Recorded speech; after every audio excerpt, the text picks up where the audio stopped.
here we are, together for the end of the year, the final podcast of 2019. The next time you'll hear us, it will be a new year, 2020. I'm very much looking forward to it.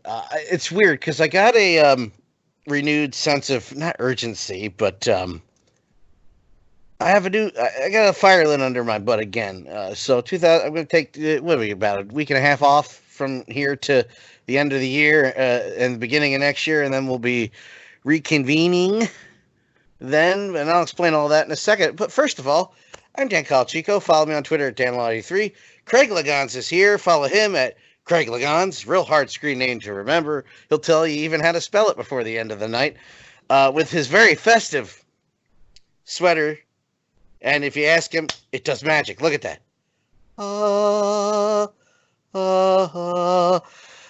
We're not going to talk about the sweater he's wearing past the lights. It looks like a Genesis concert, which fits. It's a stadium. We're not going to talk about the sweater. We're not going to talk about this hat because it'll just upset us. But the fire I was talking about. Before we get into wrestling, I do want to say it's been a personally rough year for me. My dad had a stroke in January. He's coming out of it okay. He's got to take a little bit better care of himself. I'll get it out. There's nothing wrong with me health-wise other than it's time to stop eating like a child. It's time to be a man and step up, which is funny because I lost my Fitbit today, and I was doing very well in that. So now if I don't see numbers, I don't know what I'm going to do. I'm kidding. It's not an excuse. But next year I plan on focusing on me. But it's been a rough year mentally, and we're coming out of it okay. And but one of the things that happened was, and I'll tell the story like this. In November, the November 22nd comes every year, and it's, of course, the nation usually gets together to talk about the assassination of John F. Kennedy. It happened on November 22nd, 1963. So I thought, oh, yeah, you know what would be good since I'm uploading stuff to YouTube now, and I have a little Amber Butt on what great timing for Amber Butt. That's amazing. That worked out perfectly. But anyway, hey, listen, Amber can do whatever she wants. She's Amber. But I was like, I'll upload the old JFK. When the 50th anniversary of his assassination happened, we did 2 interviews, Dean and I, with Jack Duffy and Lance. I forgot his name, which is sad because I just went through everything. I'll explain in a second. So back in November, I was like, let me go to the old Blog Talk site. We used to use a service called Blog Talk Radio. I'll download the episodes. I'll upload them onto YouTube and share them on VOC Nation, the HIAC account, all that stuff. And then I found out that somewhere, because we left Blog Talk in around 2014, went to Mixlr, then we started doing our own thing after Mixlr. And I found out in somewhere in that time, what we used to do for free on Blog Talk, and the price is not my issue. What we used to do for free on Blog Talk, which is unlimited live shows, uploading, and regular, is now $100 a month. That's not a problem. I get it. You got to pay for servers. They're basically outpricing people who are doing this to F around. Totally get it. They're in a business. That's not a problem. I could pay the $100 a month. That's not the issue. Here's the issue. We're not using Blog Talk. I'm not going back. For what we do, it is a step back. The problem with that is, with them charging that, is not that they're charging. It's that since we don't use it anymore, and like I said, going back to Blog Talk for what we do would be a step back because we would have to adhere to other rules. The problem is that if you don't pay the monthly fee, they expunge everything. All of it. So we had hours of episode. Hours. So we had from April 2012 to April or May 2014 was gone. Now, for a lot of wrestling things, it's not a really huge deal because the times have changed. Nobody wants to hear about that crap anymore. Those days are gone. But there are interviews on there that were lost. That I was like, no, I gotta retrieve that stuff. We interviewed Chrissy Rivera 3 times. We interviewed the Reverend Bob Levy twice. And on one of those interviews, he had T-Mobile problems, and he just goes on a cursy, angry rant about T-Mobile for about 10 minutes. It's one of the funniest goddamn things ever. He was so mad. Tully Blanchard. A bunch of interviews that were lost that were lost that I decided, no, got to bring it back. So I got the basic package, and for the last 3 hours before we recorded the show, actually, for the last month, I went through and marked what I thought was important. I asked what Dean wanted me to grab. I grabbed it all. So we started a new thing. When you and I are off, or if there's nothing to talk about, we're going to air Retro Rewind. Old episode of HIAC Talk Radio from the days, so last week, you and I just didn't find the time because we had schedule issues. So I actually uploaded the pilot episode, the very first episode of this show that was ever done. When it was me, Dean, Mark Thompson, before even Omega Squad was on. I found the episode where I had a sickness in the family, so I was stuck in Virginia, and Dean and Brady Hicks were at WrestleCon in New Jersey when WrestleMania was at MetLife the first time. When Missy Sampson was at WrestleCon interviewing Dean and Brady, and she waved over a friend that happened to be Daphne. And I was on... So that's where it started. Oh, it started well before that, sir. It started when I saw her on TV and went, huh? Yeah, exactly. But she waved over. Missy and her buddies waved her over, and she goes, "Yeah, heck, it's great to talk to you. But why are you not here?" God damn it! And you hear, what's funny is you hear Dean and I are full of life, naive to the BS of wrestling, and within a year and a half, we're like, F you! I hate all of you! But the funny thing is I don't want to blow smoke up. I don't want to toot my own horn, blow smoke up our ass, but we were good. We were good at what we did. Dean took me out of the old show, Tony Lane's show, which was going nowhere. A bunch of false starts and a bunch of live shows. Dean brought in wrestlers, and I said it was a good idea. Let's go with the wrestling thing because I have nothing against Tony anymore. He was my Moby Dick for a long time. It's over. I don't care. I have no ill will. I did for a little while, but he wanted the show to go one way. I wanted to go the other. We moved on. And Dean pulled me in another direction when it was UFC and wrestling. And we, for 2 or 3 years, we had so many interviews, so many people on. And I'm grateful for Dean getting me in this direction. And I'm not going to go into why we don't do as many interviews at all anymore. But it became I don't care if you debate whether we're good or not. If you don't think we're good, that's fine. That's fine. If you think the show is better when Dean was on, that's fine too. That doesn't bother me. Literally doesn't bother me. It's an opinion. You're allowed to have it. If you're going to sleep on Craig Legans, that's your problem. That's not mine. You shouldn't sleep on him. You can sleep on me. Whatever. This is the only person that can sleep on me right here. Yes, Amber is the only creature that can sleep on Craig Legans without a fee. So I feel Craig. I had a phantom cat just walk across my leg. I don't have a cat. That was creepy. Craig Legans, I feel, is a great mind in wrestling, and I like talking to him about wrestling. That's why the show continues. Because everybody's doing interviews. Once everybody started doing the same interview, wrestlers started doing their own podcasts, and you're allowed to do it. But it was like, why are we doing the same thing you did last week and the other guy did last week? I don't want to do. Nobody wants to hear that. So I changed it to a show where 2 dudes or 3 or 4 talk about wrestling. That being said, after going through all the archives, I'm going to really try to bring some wrestlers back on. Ones that are active, ones that aren't active anymore, ones that used to be on the show, just to catch up because I enjoy talking to those people. I'm going to ask Chrissy. I'm going to ask Matt Tremont. I'm going to get Sozio back on because I like when he pisses people off. It takes the heat off me for a little while. I just it lit a fire under my butt. There's something else that happened today that I can't divulge. Is that a word? Sure. I can't give out the information on what happened, but let's just say all the hard work that I quite frankly have been doing for others, producing the show,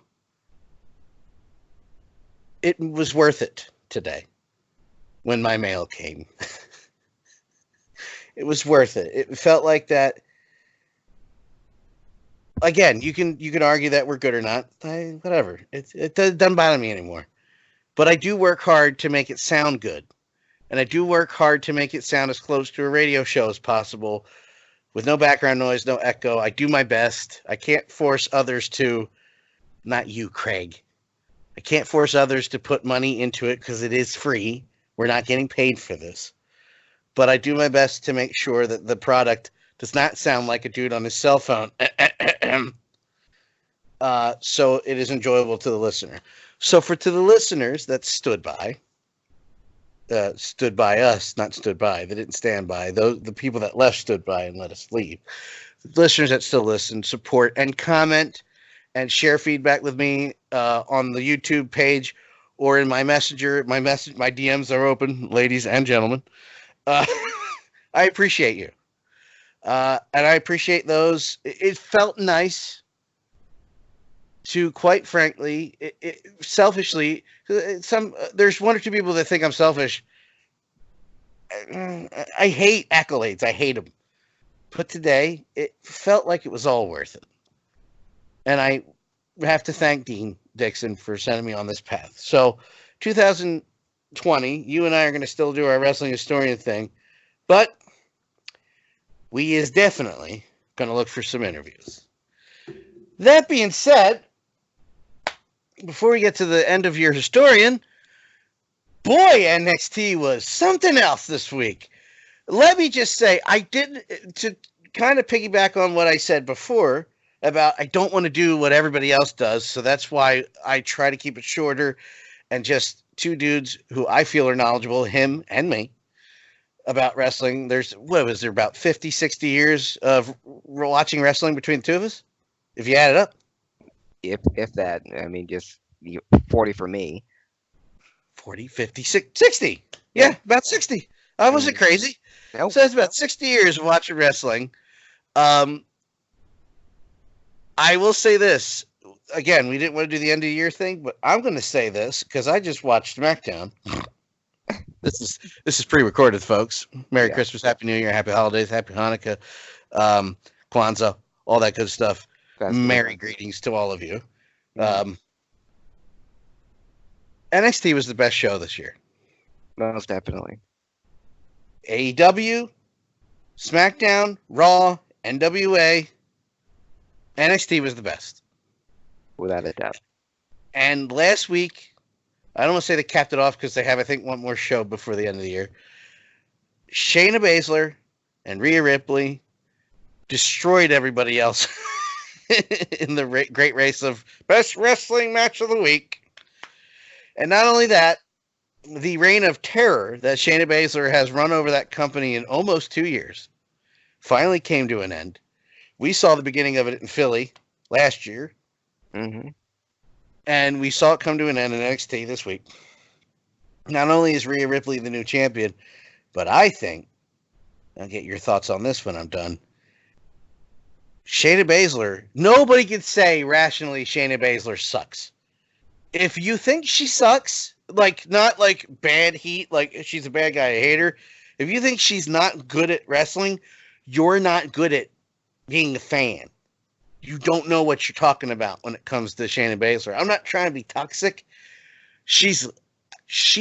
That was one of the best booked start to finish title reigns in a very, very long time. She was perfect. She might have been a little, fat guy sitting on his chair, shaky at the beginning of her reign because she was sort of new to this. My God, she's become a seasoned veteran. She was one. Shayna Baszler gave me one of the few chills in wrestling this year when they interview before Survivor Series. Becky Lynch is sitting doing the interview, and it's her walking in. The way she walks into the room and sits down and she's looking at Becky dead in the face. I'm gonna kill you. Was one of the best moments of the year. Subtle and one of the best. That was one of the best title reigns in a long time. That match was great, and now we begin. What a quick rise all of a sudden of Rhea Ripley. It's been perfect. I can't find many faults, if at all, in Shayna Baszler's run, that match, and the beginning of Rhea Ripley's rise.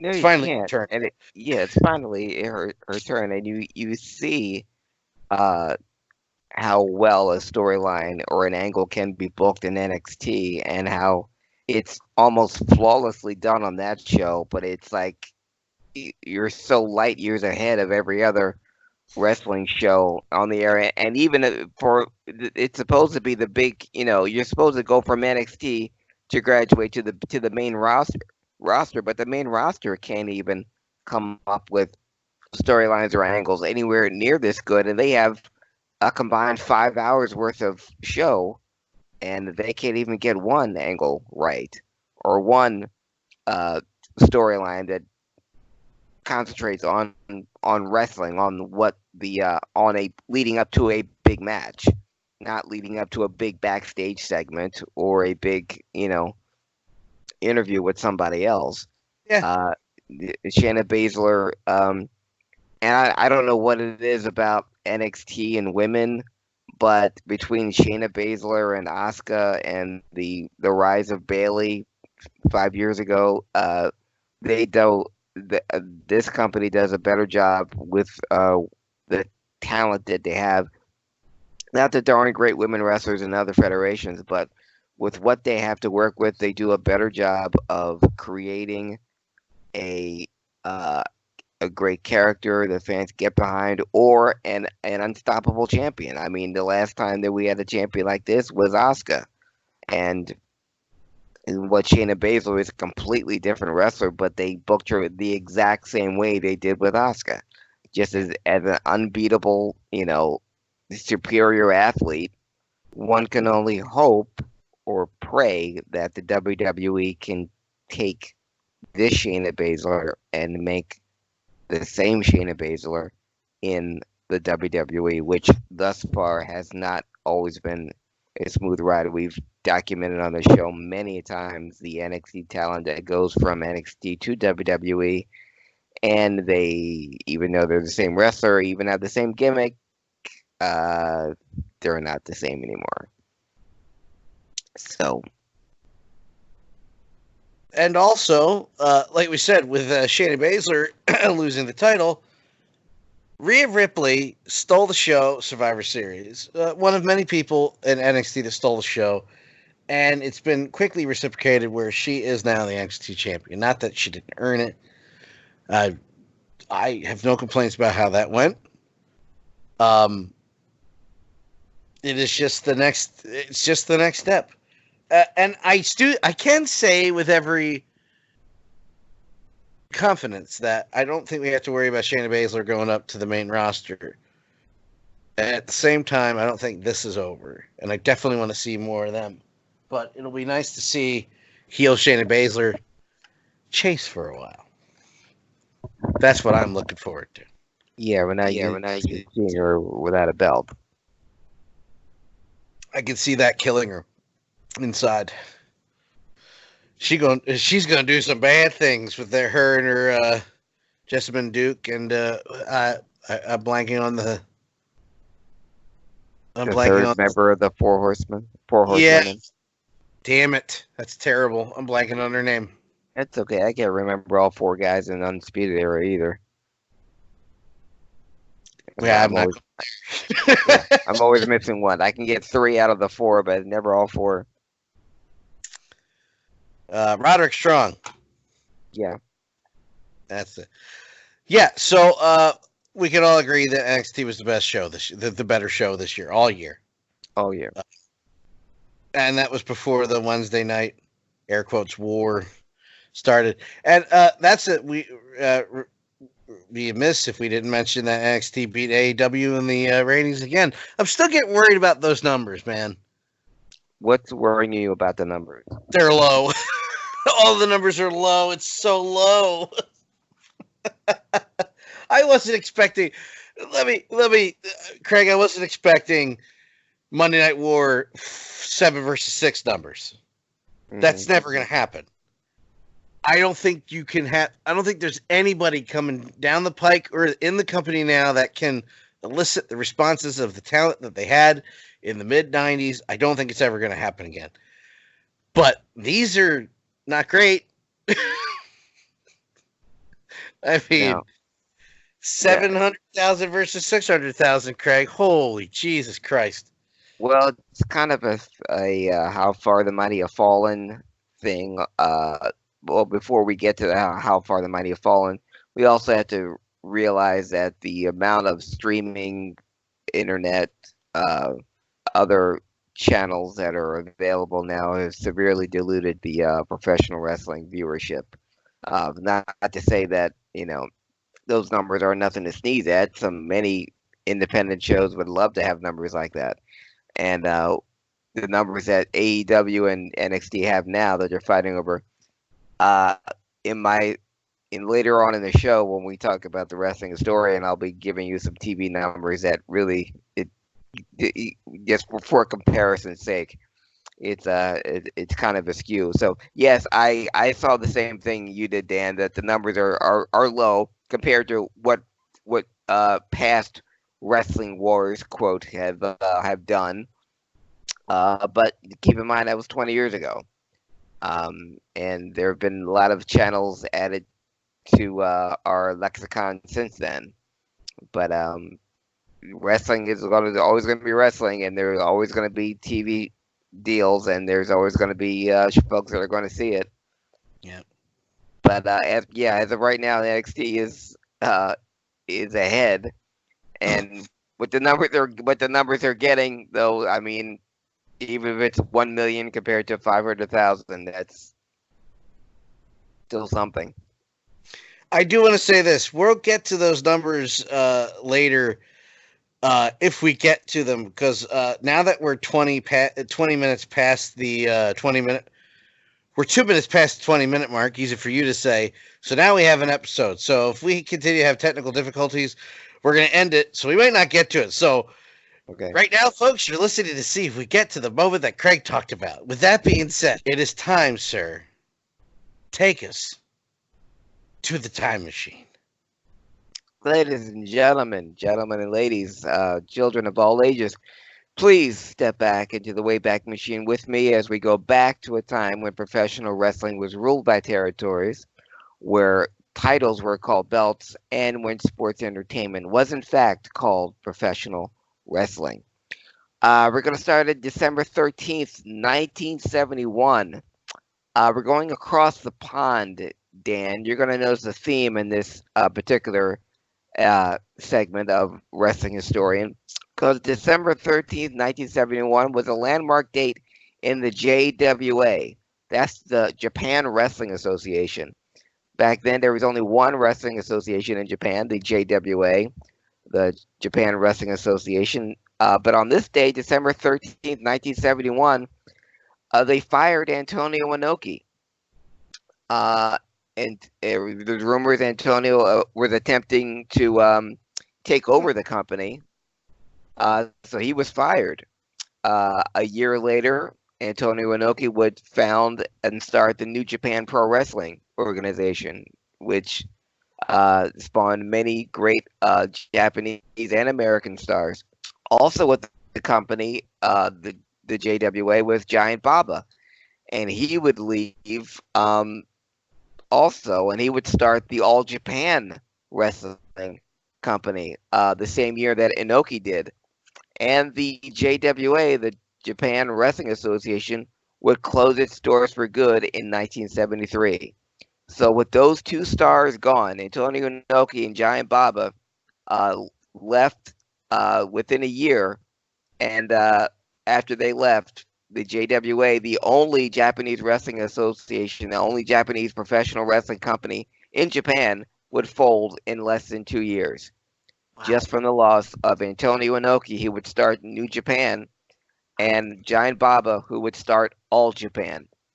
And that is the foundation of the tone I'm going to set for you. So see if you can if you can pick out the theme of this particular Wrestling Historian segment, the last of the year of our Lord 2019. Staying on that same date, December 13th, 1986, a tag team match that took place in Hamilton, Ontario. Um, the British Bulldogs took on the team of Cowboy Bob Orton and Don Morocco. And in that match, when Dynamite Kid was thrown into the corner, he caught the knee of Don Morocco. And it was that knee combined with a couple of chair shots on the back that would cause the Dynamite Kid to suffer two lumbar discs in his back form. And that forced later to the Hart Foundation. Hart Foundation was going to go over at some point because the Dynamite's back was so messed up. He was literally carried to the ring by Davey Boy Smith, and they did a spot where Jimmy Hart, the Hart Foundation's manager, hit Dynamite Kid in the back with his megaphone, causing him to miss the entire match, and the Hart Foundation would 2-on-1 would defeat Davey Boy. But this particular date, December 13th, 1986, was when he got the knee to the back that tore two lumbar discs in his back. Now, Dynamite Kid, according to his autobiography, it was his high impact style that caused his back deterioration and not that particular match. Even though that particular match, the knee by Don Morocco tore his lumbar disc. Now Dynamite would go on to have another good 5 years in the business, and he had a really good run in All Japan, Giant Baba's company, and even the Bulldogs even took on the Rock and Roll Express in Japan in a good match. But the Dynamite Kid that we all know and love was not the same one, and you could all trace it back to December 13th, 1986. And the Dynamite Kid we last saw, with steel pins sticking out of his toes and a wheelchair and just extremely bitter. But some will point to that day, December 13th, 1986, and the knee of Don Morocco that caused the eventual end of the Dynamite Kid. Staying on this date, December 13th, 1988. Many times we've talked on this show, Dan, about terrible pay-per-views and pay-per-views that weren't up to snuff, or pay-per-views that just everything was bad. Well, this may have set the tone for all future pay-per-views, but December 13th, 1988 was the AWA Super Clash 3. The first, last, and the only pay-per-view in AWA history. The AWA, the second oldest wrestling organization behind the NWA, never had a pay-per-view until this one. And if this was going to be their first one, it's a good thing it was also their last one. It took place in Chicago, the same place their Starrcade was held that same year, that drew upwards of 12 to 15,000 people. With a gate of about $100,000. The AWA's pay-per-view in that same place at the UIC Pavilion in Chicago drew only 1,672 fans. And it was not without history, though. The opening match was the Guerreros, Chavo, Hector, and Mondo, and would be the last time they would ever team together. And they would take on the team of Cactus Jack and the Rock and Roll RPMs. And this would be Cactus Jack's pay-per-view debut, his first pay-per-view ever. And this would be the last time that Chavo, Hector, and Mondo would ever be in the same ring together. And Chavo, 15 years later, would actually run into Vern Gagne and demand to be paid because Chavo Guerrero, like a lot of people from this particular pay-per-view, were never paid for their time, for their work that night. And I don't even want to speculate on the buy rate, but it's possible that not a lot of people were paid for this show. On that same card, Greg Gagne defeated Ronnie Garvin for the AWA Television Championship. He won by countout. Curious, though, because Ronnie Garvin had defeated Greg Gagne for the AWA TV title, and then he signed with the WWF.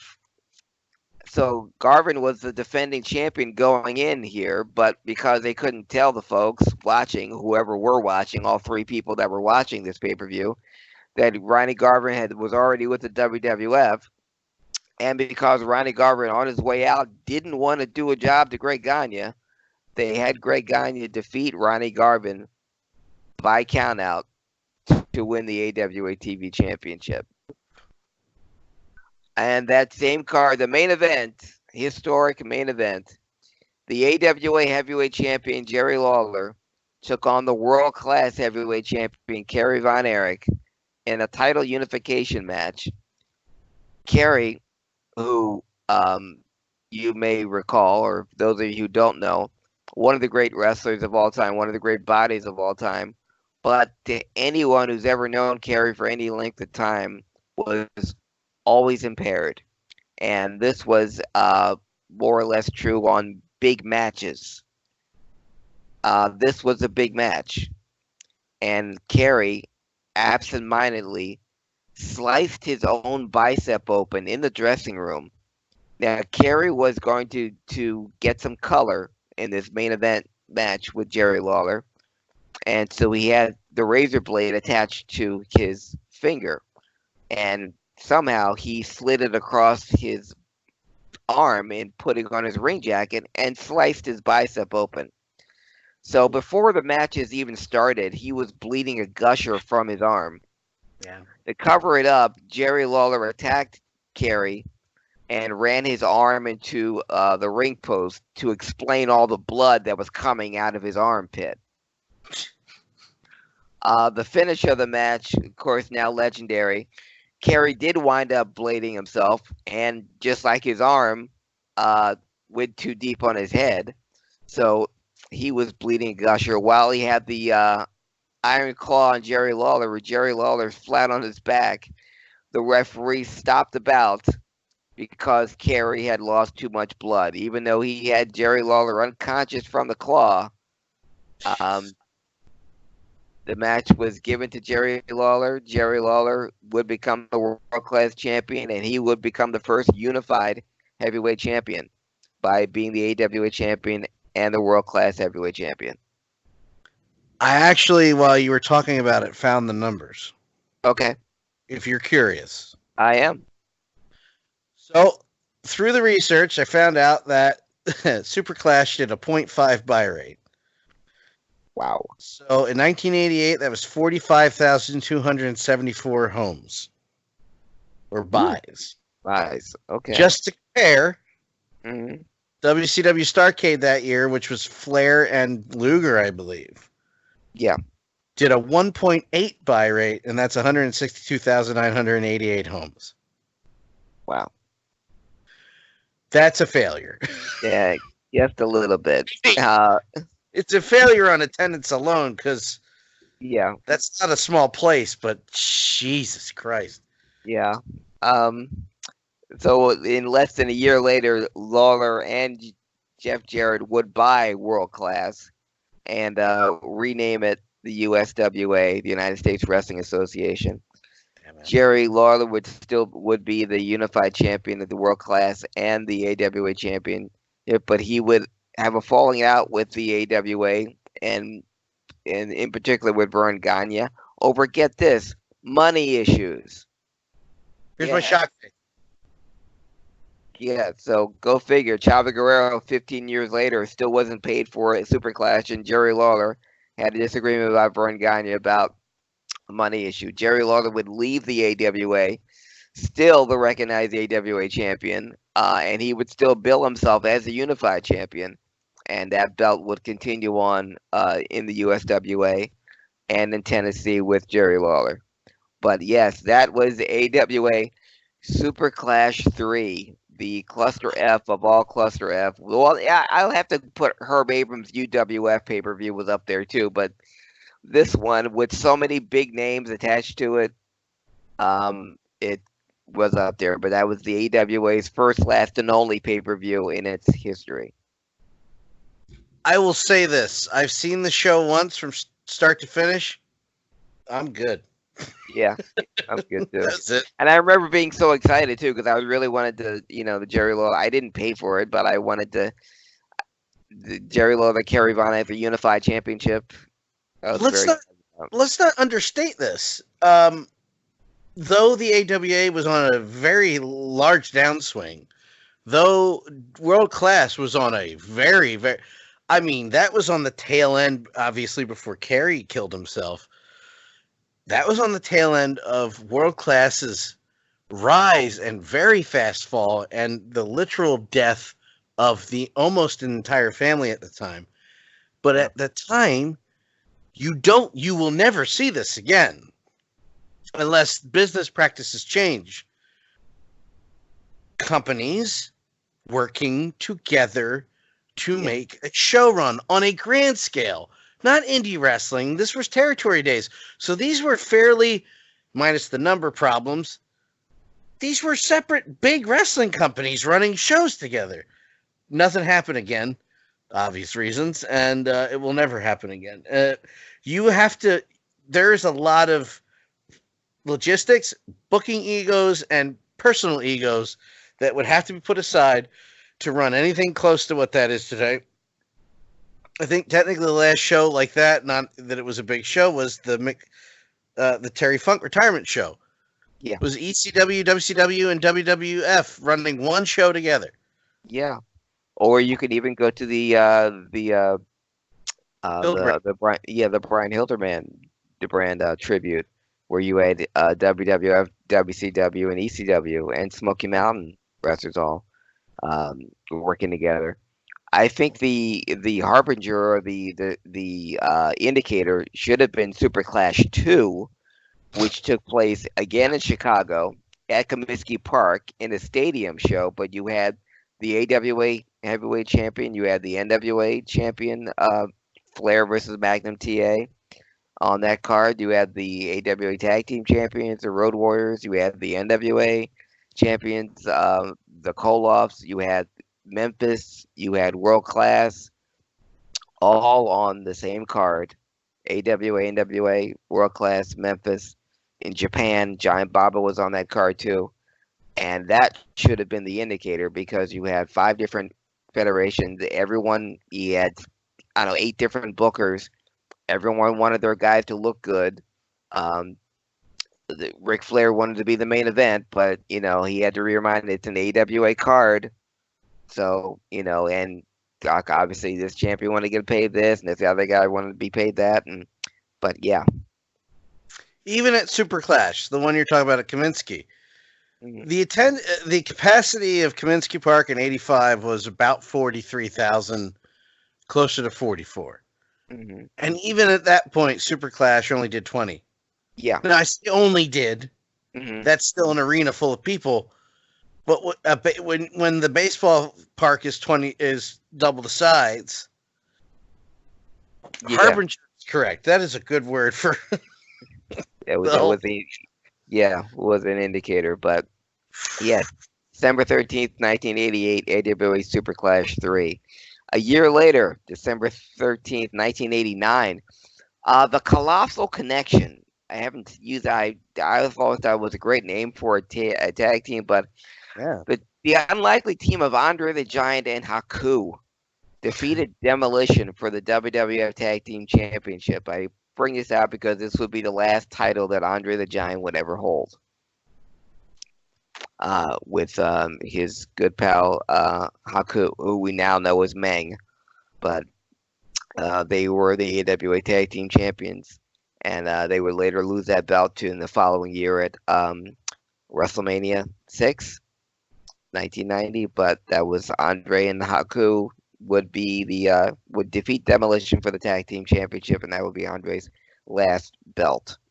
That same day, over in the NWA, December 13th, 1989, was NWA Starrcade. And this particular Starrcade, where in Starrcade's past, we'd have a big main event, or you have, like Starrcade's past, you have people from different federations. Matches would be, would have their big blow-off feuds.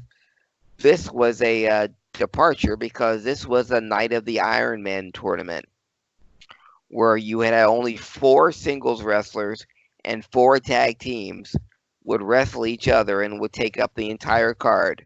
And whoever won the most matches would, if you won a match, you got a certain amount of points. And whoever had the most points at the end of the night would be declared the Iron Man. So in the singles bracket, you had Ric Flair, Lex Luger, Sting, and the Great Muta. And in the tag team, and you had the Road Warriors, the Steiners, the Samoan SWAT team, and Doom. So you had an upset, but you also had a shutout. So you had a winner, you had an upset, and you had the one team or one person that jobbed to everybody. In the singles bracket, Sting would beat Flair would beat Sting, rather. I'm sorry, but Sting would win Night of the Iron Man, and the Great Muta jobbed to all 3 guys. So at the end, Sting had 40 points, like Flair had 30, Luger had 20, and Great Muta had nothing. And in the tag team bracket, the Steiners would pin the Road Warriors, but the Road Warriors, because they had more points, would win the Iron Man trophy. And Doom, when they still had their masks on, lost every single match. Did the job for all 3 of them. And when Sting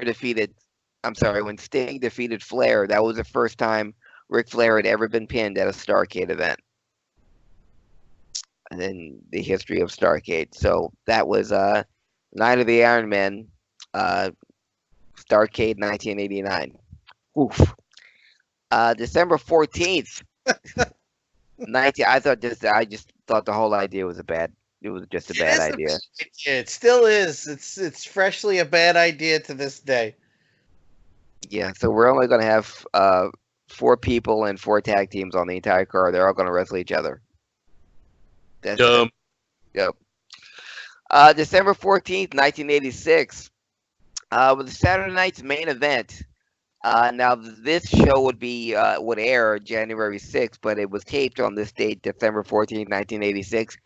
It was the cage match between Hulk Hogan and Paul Orndorff, where both men escaped the cage and they would have the photo finish. They both jumped down at the same time on opposite ends of the cage. And because they couldn't determine who landed first, they had to restart the match. I mentioned this in the Wrestling Historian because this will be the last match between Hulk Hogan and Paul Orndorff, and still one of the greatest feuds in the 80s, in the heyday of the in the WWF. The Hogan Orndorff feud did more money than the Hogan Piper feud, because they had more matches and it went over a longer period of time. But it was also one of the hottest feuds that Hogan has had in his career. But that the last one was December 14th, 1986, on Saturday night's main event. That same day, December 14th, 2008, at WWE's Armageddon, the main event was the triple threat match between Edge, Triple H, and Jeff Hardy, and Jeff Hardy would win his very first WWE Heavyweight Championship. Nice. December 14th, 2008. December 15th, we're going to go back to 1963, Dan, And getting back to the theme of this edition of Wrestling Historian, December 15th, 1963 was a very sad day in the history of Japan because maybe the most important figure in Japanese professional wrestling history passed away. Ricky Doze uh, Uh, died December 15th, 1963. Died of complications from being stabbed.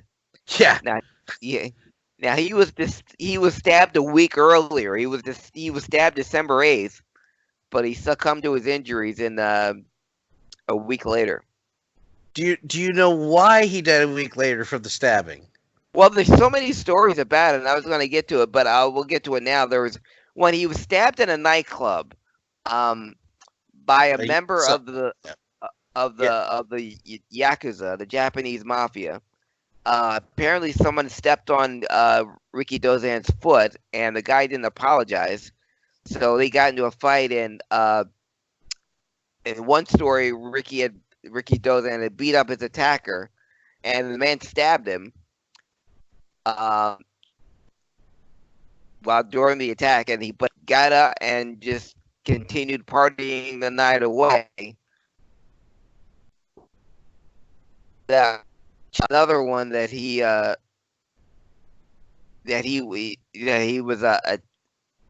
was stabbed. It was just a mystery assailant, just willfully stabbed him. There was no fight. Just he wasn't a fan of Ricky Dozan, just stabbed him, and Ricky beat up the man and refused to get treatment. But in actuality, after he was beaten, he went to the doctor after he was stabbed. The legend was he got stabbed, beat up the guy, and went back to party. And then a week later, he said, "Hey, I don't feel so good. Go to the hospital." And the wound got infected, so he died. The I guess the more substantiated story was he got into a fight with a member of the Yakuza, beat his ass, and during the beating, he was stabbed. He was on top of the man, hitting him, and the man pulled out a knife and got him in the gut. And Ricky Dozan went to the hospital after that. Right after the night had happened, the doctor told him to stay off, just to relax, and Ricky Dozan ignored the doctor and went back to drinking and eating and carousing anyway, and that was not the bed rest that the doctor prescribed, and that's what sped up didn't heal properly, and the infection set in, and so a week later he died. But his death, while may have been controversial, his life was anything but.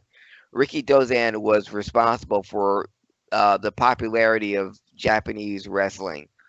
And wrestling in Japan was the national sport in the early 50s into the late 60s. It was the most watched thing in Japan. Not baseball, not sumo wrestling. It was professional wrestling, and it was because of Ricky Dozan.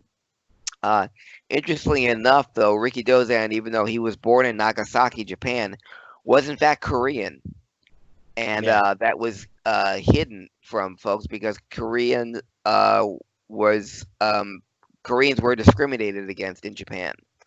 So that fact was always hidden, and it did not come out that he was actually Korean until after he died. Ricky Dozan was responsible for training Jumbo Tsuruta, Antonio Inoki, and Giant Baba, the two men that I mentioned at the top of the segment that would start their own company super successfully. It was Ricky Dozan who trained both of those men, who would become, after him, the most popular and the most important figures in Japanese wrestling history. Ricky Dozan was so popular in Japan that he, in his matches with Lou Thesz, and the back then the NWA champion didn't travel to Japan a whole lot. His 1 hour match with Lou Thesz in October of 1957, you mentioned on the Wrestling Wars, they drew a 1 chair or maybe a 2 chair. Dan, in October 6, 1957, in Ricky Dozan's match with Lou Thesz in Japanese television, drew an 87.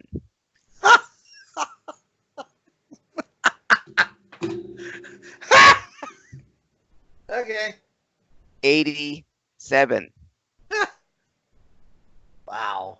Not a 7, not a 10 in the heydays. 87. What year was that? Oh, it's 1957. Now, in May of 1963, his 2 out of 3 fall match with the Destroyer, Dick Beyer, drew a 67.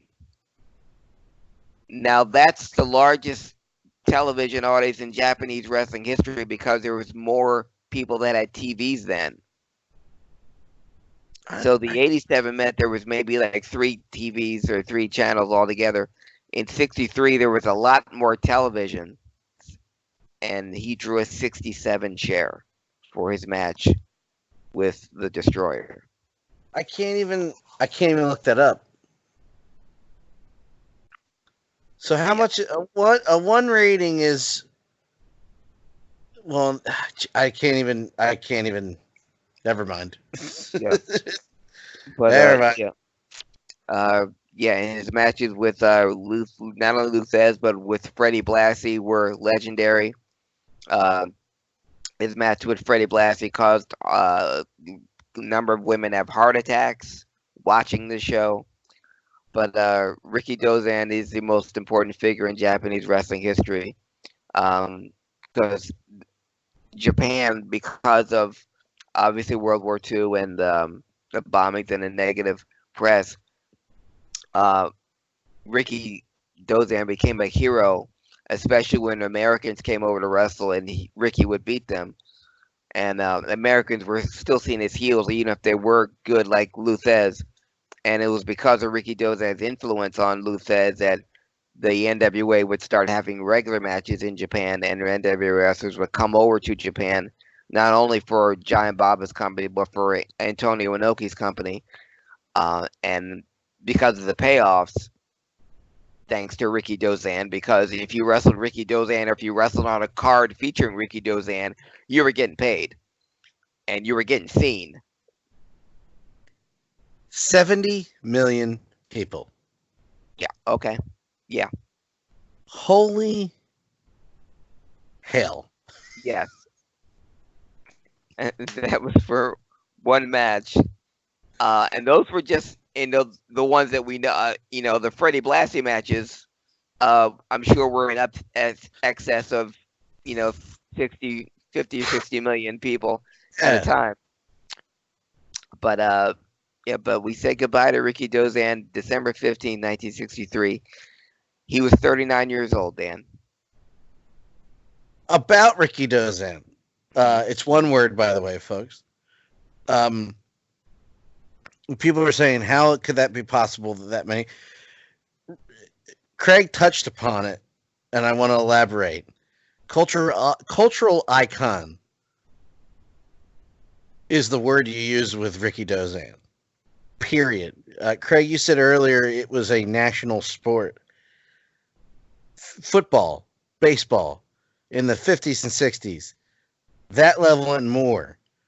Like pro wrestling, when TV came around in the States, as far as the States go, when TV came around, wrestlers were the stars. Yes. Period.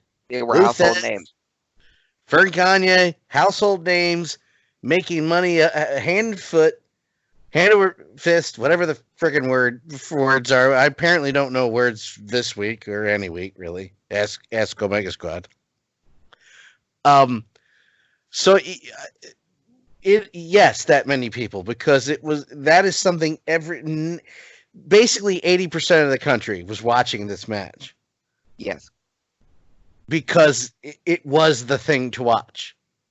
Yes. So as much as we, and I say we as a general statement, not you and I, Craig, but people in general do or do not like Jim Cornette for whatever reason. And I don't agree with him. Brian Zane, look up Brian Zane, Wrestling with Regret. He posted a video about the day, because they've worked together for a couple times, the day that Jim Cornette blocked him on Twitter. And it's a very eloquently put way of how you can not like or like something, but you don't need to and shouldn't sit there and crap on other people for liking something you don't like. I agree with that. I don't agree with assessment on modern wrestling as what it looks like and how it's portrayed. However, as far as his words about how much money was made compared to then and now, and how many people, and how there's less people watching wrestling, he's legitimately, genuinely correct. That's not even close. It's not close to what it was in the 90s. It's not close to what it was in the 80s. And it sure as F isn't anywhere close to what it was in the 60s and the 50s. It's just not. That is, I just want to be clear. Mm-hmm. I just wanted to be clear there. Go ahead, Craig. Yeah. But yeah, the cultural icon, the Japanese wrestling legend, maybe the father of Japanese wrestling, Ricky Doze, was responsible for more careers and more success, or making wrestling in Japan a national sport, the most watched thing on television. It was Ricky Doze, who passed away. He was only 39 years old when he died. Jesus. That's the most tragic thing. That same date, December 15th, 1977, staying in the land of the rising sun, one of the most famous matches in Japanese wrestling history took place. Dory and Terry Funk defeated Abdullah the Butcher and the original Sheik in the first All Japan World Tag Team League Championship. This was the biggest event of the year in All Japan, Giant Baba's company. And the Funks were the first team to win the All Japan World Tag Team title, World Tag League Championship. And it was special because the Funks kind of broke the mold. Like I said earlier with Ricky Dozan, wrestling Americans were always heels when they came to Japan, regardless of who they were. Even someone as virtuous, as honorable as Luthez was still booed going up against a Japanese wrestler. And the Funks kind of broke that mold because the Japanese fans absolutely loved them, even though they didn't change their tactics at all.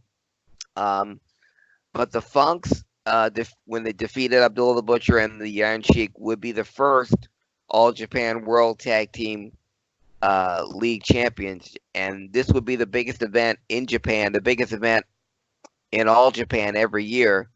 And it would start a history of the world's strongest tag team. And American teams and teams from all over would come to compete. And some of the Funks would go on to win it the following year, but some of the teams that have won the world's strongest tag team tournament, Bruiser Brody and Stan Hansen and Ted DiBiase, Bruiser Brody and Jimmy Snuka, Stan Hansen and Terry Gordy, and the last two teams to win it, 89 and 90, was Dr. Death Steve Williams and Terry Bam Bam Gordy. They were the last. Yeah, they were the last team. Those are some of the legendary teams that won the All Japan World's Strongest Tag Team, and some of the teams that competed in it but didn't win were Ricky Steamboat and Jay Youngblood, were the Fantastics, Dick Slater and Tommy Rich, even though they were feuding in Georgia because there was no internet, magazines back then. They went to Japan and teamed up together. Sure. Hulk Hogan and Bobby Duncombe. A lot of tag team. Those are just some of the tag teams that were a part of it, but the Funks were the first winners of the All Japan World Tag Team title and the first American tag team to be crowned the world's strongest tag team. But it started in 1977 and would continue to 1990. The tradition of the world's strongest tag team started by Giant Baba. December 17th, a very historic day in WWF. See, about a month earlier, Antonio Inoki, do you remember him from the beginning of this segment? Trained by the great Ricky Dozan, Antonio Inoki. Well, he defeated Bob Backlund for the WWF Heavyweight Championship in Japan, a title change that has never been recognized by the WWF, but it was recognized by Japan in New Japan. Well, the rematch both men were counted out. And there was the discrepancy was that Bob Backlund was supposed to win back the championship before returning to the States. And even people claiming that Inoki's win over Backlund was tainted, that his Backlund shoulders weren't down. So there was a big brouhaha between the WWF and Japan. So to settle it, they had a match in Madison Square Garden, December 17th, 1979. Now, they settled it in a weird roundabout way.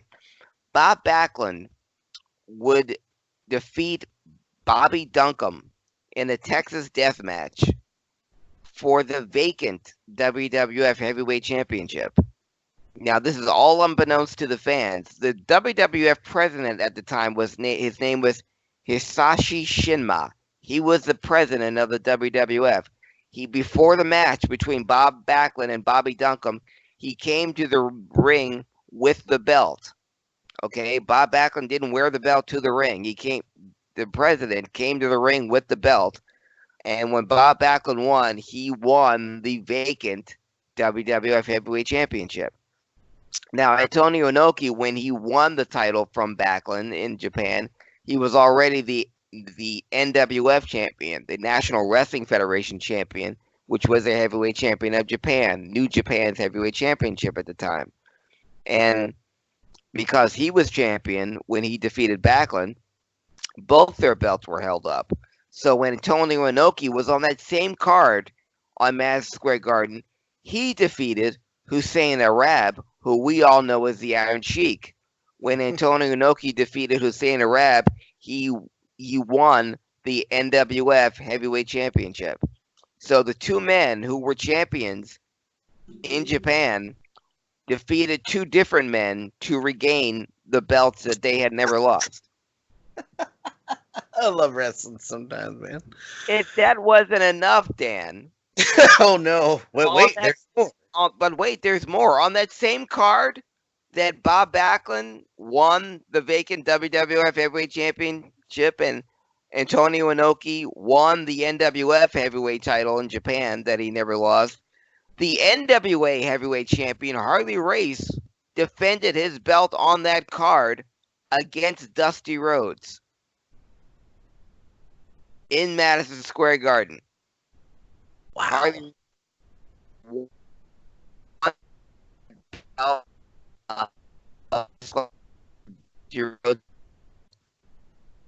but the NWA title was defended on the home court of the WWF.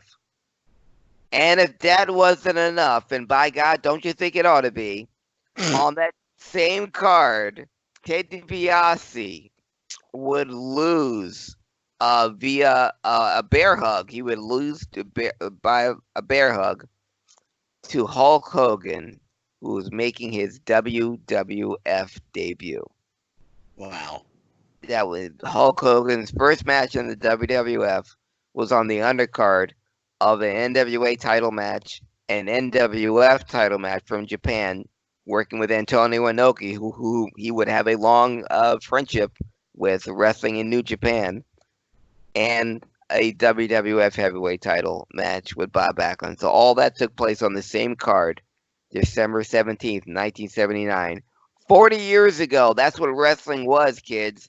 You had 5 different federations wrestling on one card, 3 different world champions defending on one card from 3 different areas, 3 different territories, all in one night. 40 years ago this week. And that, my friends, is why this is called The Wrestling Historian. Yes, as Rai Jones, old friend of the show, old member of the show, pardon my manners. I apologize. He said more like, what the F wrestling. Yeah, that's a lot of information. And it's funny because like all that we said about numbers and working together literally all tied in this week on Wrestling Historian. And that is a good way to cap off the end of the year. That's why I had 13 videos one week. Yeah. I'm real busy at work, and that's why I'm not twitching. I'm calling it twitching. I'm not streaming on Twitching. I can't talk. Jesus. Behind the Magic, we're recording this the Friday before Christmas. It's going to air on Christmas on the normal time slot, and it's after midnight, and it's been a long day, and I'm tired. So forgive me. Forgive me. Jerk off.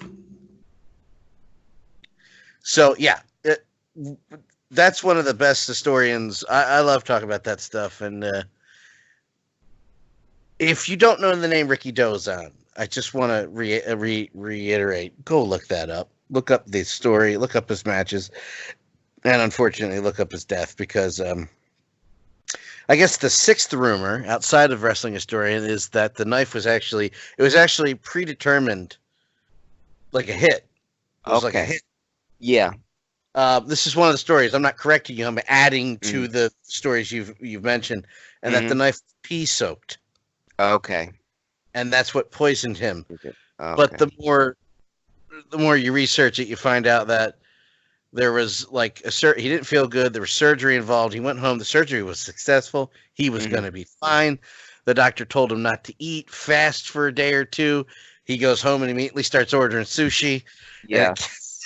It's a whole cluster F of it's a cluster F of a cluster Fs. Yeah, while we have Rai on, before we go, I think all three of us have seen Rise of Skywalker. We have. Without saying spoilers for the listeners, how do you feel? I feel this was a perfect end to a 42-year-old saga that took us all on an incredible pathway to enlightenment, as far as a movie-going experience, as far as fantasy, as far as sci-fi. This was the you can't really obviously it's not going to end, but if you're going to tell this story, if this story is your final chapter, then this is the best way to go out. Cheers, tears, and a new hope, pun intended. Rai just said, better than I did walking out of a movie that came out 2 years ago.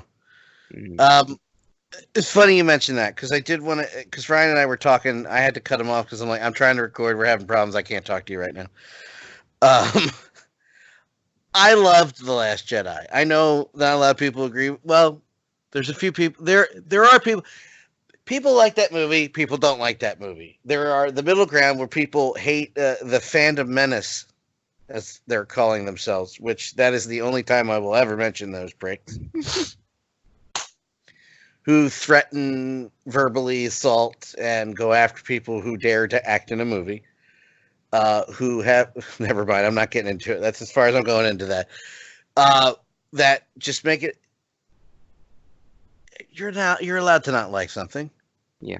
Also allowed to like something. But the people who like it do not have to go to the people who don't like it and tell them they should like it, and vice effing versa in the case of The Last Jedi. I liked it, but I also acknowledge that it's flawed. But here's the thing. Other than the Empire Strikes Back, all of these movies are deeply effing flawed. Yeah. All of them. I love these movies. And the one thing I say to most of you, son, I was a member of the Star Wars Insider when it was a mail-in only fan club. Kiss my ass. Okay? I love these movies. I love The Last Jedi. I acknowledge its flaws, but I love that movie. I liked Luke in that movie. And if it was worth the brushing of the shoulder, I'm cool with that. However, again, without getting into any spoilers, I'm going to say one thing. They didn't retcon a damn thing, and Ryan even said it on Twitter, and I thought it was a great point. It's an opera with space wizards at the end of the day. You need to remember that. Exactly, Ryan. It's literally a parody of all the B. Star Wars and Indiana Jones at its worst is a parody of B movies that George Lucas grew up watching. Remember that. And I mean that in the most loving way possible. I find everything I can find something I love about all the movies, even the prequels. Kiss My Ass Again, Star Wars Insider. They didn't retcon The Last Jedi. When Ryan touched upon this on Twitter, whether you like it or hate it, JJ actually built on the stuff and made it work. It was I thought it was perfect ending. I don't want to say any more because there's a lot of surprises, a lot of callbacks, a lot of connections, and it does tie up. I did not expect the end to be the way it happened. I figured it was going to be that way at the very end, but I didn't know how we were going to get there, and I didn't know that was the way we were going to get there. I'm very happy. I can't wait till this comes out. I'm probably going to see it in theaters again to catch all the little thing. Also, the first Ryan on Twitch is also the first series JJ started and finished since Felicity.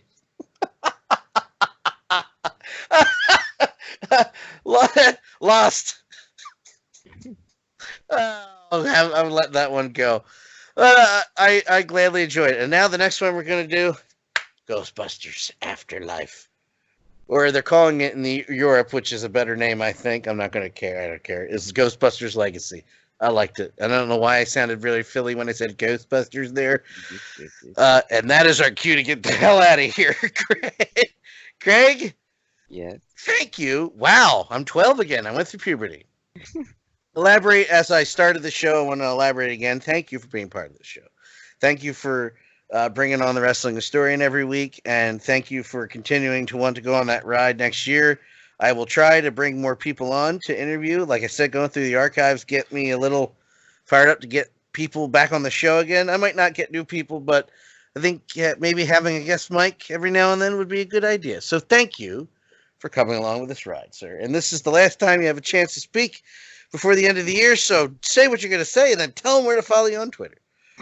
I have to make it good. It's no pressure. This is the last show of the decade. Thank you for letting me be a part of this. It's not often I get to talk about the sport I love the most, even though I'm wearing this and I'm and I'm lighting up that. Trying to. Pro wrestling is my my favorite. It's my favorite thing. And when you invited me to be a guest on the show, or even just, I felt honored when I got to send in the question to you for Tully Blanchard.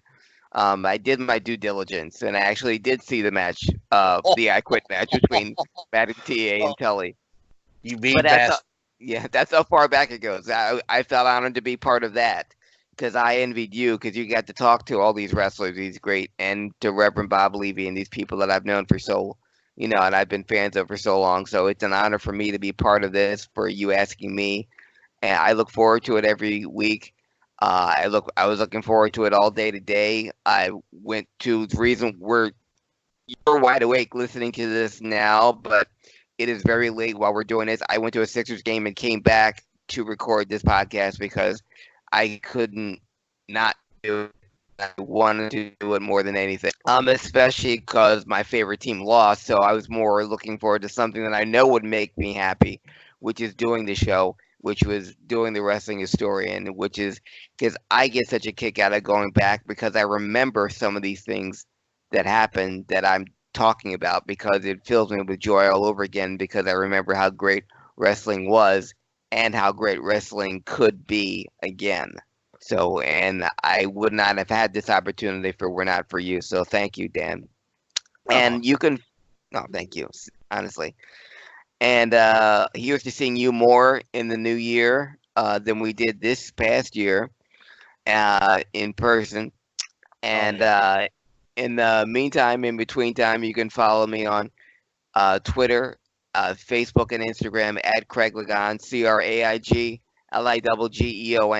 And if you want the spoilers for Rise of Skywalker, you can go to my other podcast, which is available right now, Comic Book Gurus, on WMMR.com or on iTunes, Google Play, or wherever fine podcasts are sold for free. If you want your Skywalker spoilers, go to my other podcast. But for now, this is all about wrestling, HIAC Talk Radio, the last show of the decade.